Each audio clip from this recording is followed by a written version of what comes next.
যদি আপনি কখনো ছোট হয়ে যান তাহলে আপনার সাথে যে সমস্যার সম্মুখীন হবেন তা জানলে আপনি অবাক হয়ে যাবেন। সামান্য এক ফোঁটা পানির আঘাতে আপনি মাটিতে পড়ে যাবেন এবং পাখিরা আপনাকে নিজেদের খাবার ভেবে তাড়া করবে।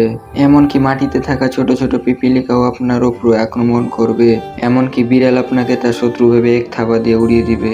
আপনি মানুষের চলাফেরার আওয়াজের তীব্রতা অনুভব করতে পারবেন। ভিডিওটি যদি ভালো লাগে লাইক সাবস্ক্রাইব করে দিন, যেটাতে কোনো টাকা পয়সা লাগে না, এবং আপনার বন্ধুদেরও জানার সুযোগ করে দিন।